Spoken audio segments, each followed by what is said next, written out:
l'année dernière et l'année d'avant. Aujourd'hui je vais vous partager mes statistiques lecture et mes coups de cœur, enfin les livres que j'ai préféré lire en 2022.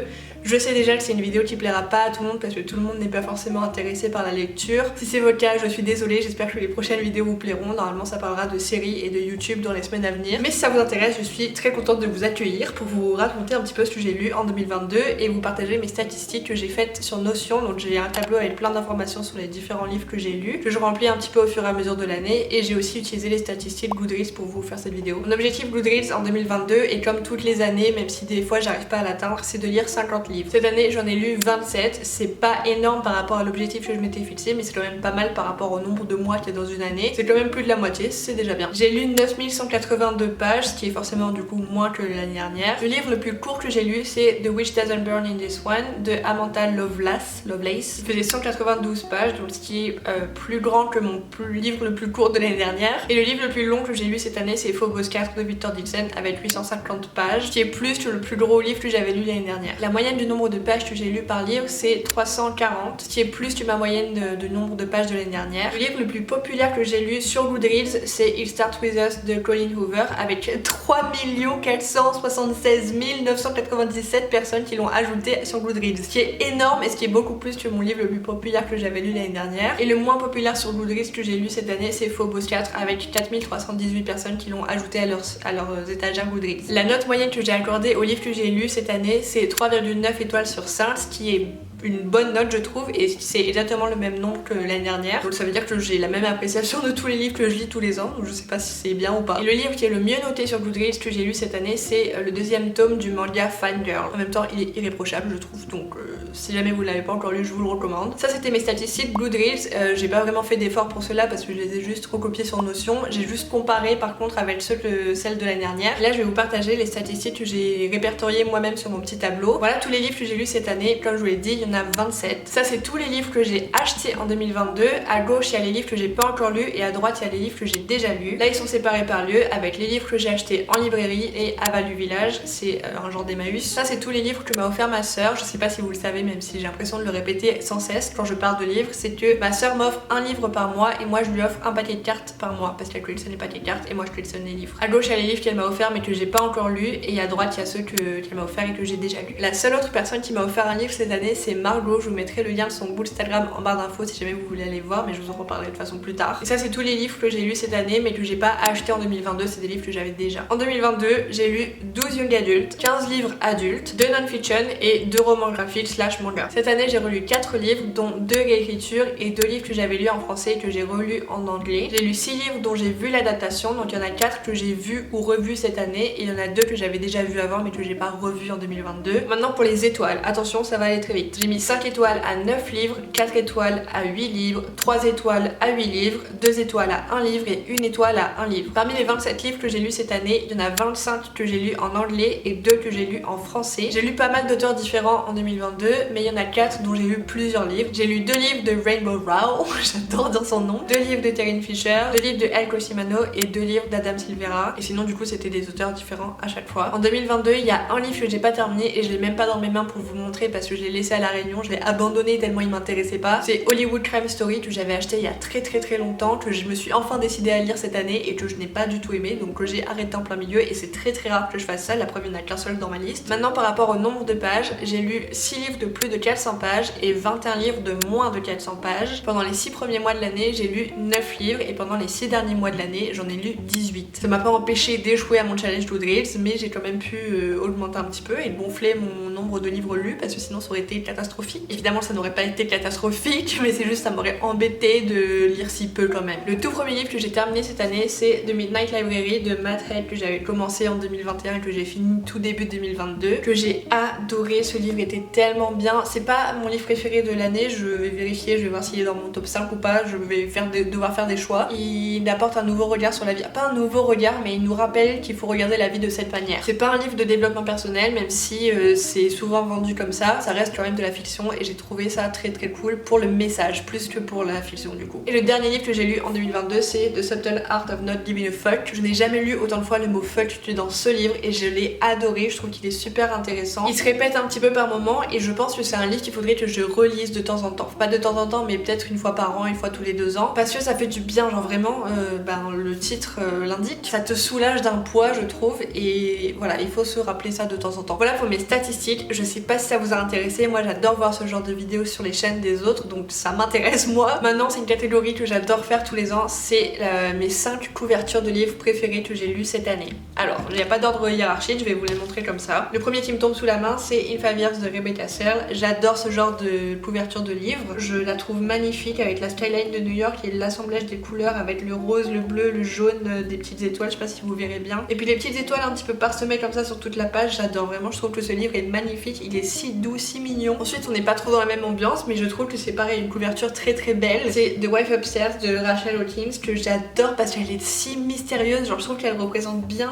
l'histoire. Je regarde aussi dans le retour en même temps que vous pour en profiter. C'est une illustration et vous le verrez dans tous les livres que j'ai sélectionnés pour mes 5 couvertures préférées. C'est que des livres illustrés parce que je déteste dès qu'il y a une image, une photo de quelqu'un, une image réelle sur une couverture de livre. Je n'aime pas. Je veux pas qu'on m'empêche d'imaginer le personnage principal d'une histoire. Ensuite là, c'est pas tant pour l'illustration mais c'est pour les couleurs. Je trouve que le rouge, le bleu, le rose ça va super bien ensemble et pareil ça correspond bien à ce qu'il y a à l'intérieur. Donc ça j'aime beaucoup ce genre de couverture juste pour les couleurs. Le graphisme en soi, bon ça va, c'est dessiné déjà, c'est pas une photo. Et les couleurs vraiment, je pense que c'est juste l'assemblage du rouge et du rose que j'adore. Ensuite il y a Here's to Us de Betty Albertalli et Adam Silvera. J'avais aussi adoré la couverture du premier tome. Pareil, c'est illustré, c'est doux, c'est pastel. Je sais pas ce que vous en pensez, je sais que ça c'est quand même assez clivant, je sais pas si c'est le bon terme, mais ça divise en tout cas les couvertures de livres et celle-là c'est vraiment celle qui me parle et qui me donne toujours envie. Et celle-là aussi je la trouve très belle, c'est la couverture de Autobiographie de Christina Loren avec le petit dégradé violet,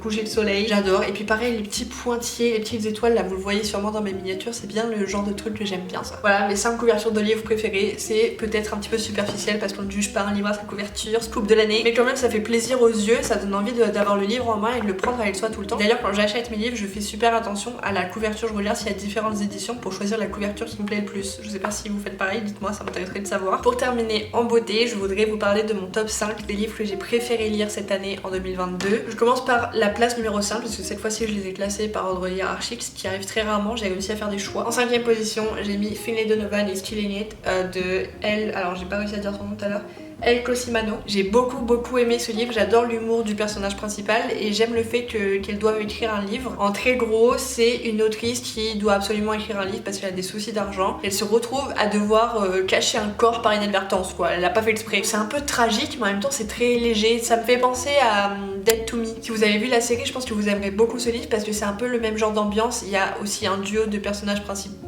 C'est vraiment très cool. J'ai lu le tome 2 que j'ai pas mis dans mes favoris parce que c'est vraiment le tome 1 qui a été mon coup de cœur. Si jamais vous aimez un petit peu les mystères, n'hésitez pas parce que c'est vraiment cool. Ensuite en 4ème position il y a le 2e tome du manga Fangirl. J'avais lu le tome 1 l'année dernière et j'avais lu le livre original en 2020 je crois. Et j'adore cette histoire. Quand j'ai lu ça c'était en automne pendant la Nostal Week et j'aimais tellement adoré. C'était un chocolat chaud, je me sentais si bien en lisant ce livre. Ça se lit tellement vite en plus, c'est vraiment agréable et les dessins sont beaux et on se retrouve vraiment avec les personnages. Le seul truc que j'aime pas trop c'est tous les passages avec la fanfiction qui écrit le personnage principal. Mais à part ça franchement j'ai adoré, c'est vraiment un câlin et c'est trop bien à lire en automne ou au début de l'hiver, c'était parfait. Ensuite je vous en ai déjà parlé dans la vidéo de la semaine dernière donc je vais pas trop m'éterniser, mais j'ai adoré The One de John Mars. En gros même si je vous l'ai déjà dit, je vous le répète pour vous redonner envie de le lire, le concept c'est qu'il existe une application de rencontre qui permet de matcher les gens par rapport à leur ADN, donc c'est forcément un match parfait. On suit plusieurs personnages au fil des chapitres qui sont dans des situations toutes très différentes par rapport à cette application de rencontre et c'est trop bien. Dès qu'on a terminé un chapitre sur un personnage on a envie d'y retourner mais du coup on attend avec un autre personnage et après on n'a pas envie de quitter celui-là non plus. Au final les chapitres sont très courts et on n'a pas envie de poser le livre à aucun moment et c'est tout ce que j'attends d'un livre, c'est de vouloir le lire jusqu'à ça, du début à la fin. Si vous aimez pareil encore les mystères, n'hésitez pas à jeter un œil à ce livre là qui j'espère vous plaira parce que moi je l'ai adoré et je pense que je le relirai un jour. Pareil, un livre dont je vous ai déjà parlé c'est Midnight Sun de Stephanie Meyer que j'ai lu en automne. La semaine dernière je vous en ai déjà parlé donc je vais pas me répéter. Évidemment vu qu'il est en 2ème position de mon top 5 de tous les livres que j'ai lus cette année, vous vous doutez que je l'ai adoré, même pas besoin d'aller voir la vidéo de la semaine dernière. Si vous aimez Twilight, il faut que vous lisiez. Si vous n'aimez pas Twilight, ne feuilletez même pas le livre parce que vous allez vous ennuyer, c'est sûr. Il est quand même énorme donc accrochez-vous bien, mais ça vaut vraiment le coup de le lire si vous adorez la saga parce qu'il y a plein de scènes bonus et on découvre un personnage sous un angle différent. Et le dernier, pareil, c'est un peu dommage parce que je vous ai déjà parlé de tous ces livres la semaine dernière, mais c'est Here's to Us de Becky Albertalli et Adam Silvera que j'ai lu en fin d'année là et je l'ai mais adoré. J'ai des scènes encore tellement précises en tête, j'ai pleuré de rire, de joie, de tristesse. C'était du pur bonheur du début à la fin et c'était un livre que je ne voulais pas poser. Genre quand j'arrivais au travail, j'étais triste, j'avais envie de continuer jusqu'à ce que je le termine. J'avais hâte tous les matins d'aller dans le bus pour pouvoir prendre mon livre en main quoi. Avoir hâte d'aller dans le bus tous les matins, ça n'arrive pas tous les jours. Je l'ai adoré, autant que j'ai préféré celui-là au tome 1, ce qui est très rare parce que celui-là vraiment j'ai ressenti des émotions très fortes tout le long. Je vous mettrai les liens Goodreads de toute façon de tous les livres dont j'ai parlé en barre d'infos pour que vous puissiez aller les voir et les ajouter à vos étagères Goodreads. C'est tout pour les choses dont j'avais envie de vous parler dans cette vidéo. Le seul truc sur lequel je peux revenir, c'est que j'ai pas lu autant que ce que j'aurais voulu, mais c'est pas grave. Le but c'est de lire. Le seul point négatif que je trouve au challenge Goodreads quand on le prend vraiment au pied de la lettre, c'est que ça nous décourage un petit peu à prendre des livres gros, genre comme celui-là par exemple. Si je m'étais vraiment fixé en tête l'idée de réussir mon challenge, j'aurais pas lu Midnight Sun jamais, parce que 800 pages de Edward qui se plaint, ça fait beaucoup et ça fait pas trop avancer dans le challenge quoi. Donc ça c'est un petit peu dommage et je veux pas qu'un challenge Goodreads m'empêche de lire les livres que j'ai vraiment très envie de lire, comme ça a été le cas pour Midnight Sun que j'ai en plus adoré. Un autre truc sur lequel je voulais revenir très vite fait, c'est que l'année dernière je m'étais fixé le challenge de ne plus acheter de livres, que j'ai très bien tenu je trouve. Enfin, j'ai quasiment pas acheté de livres cette année sauf quand j'en avais vraiment besoin. Et quand je dis besoin, c'est juste que je n'avais plus de livres à lire sur ma pile à lire quand les cartons sont arrivés, que j'avais pas tout ça là, fallait que j'en achète et ça a été la seule fois où j'ai dû le faire. Mais j'ai pas acheté des livres d'avance pour l'année prochaine par exemple. Là, tout ce que j'ai sur ma pile à lire, c'est des livres que ma soeur m'a offert. C'est pas moi qui les ai achetés et ça je suis contente, ça me permet de, quand j'achète un livre, je le lis directement quoi. J'ai pas besoin d'attendre. Mon challenge s'affine un petit peu plus cette année en 2023 et je vais essayer, vu que j'ai plein de livres sur ma pile à lire pour l'instant,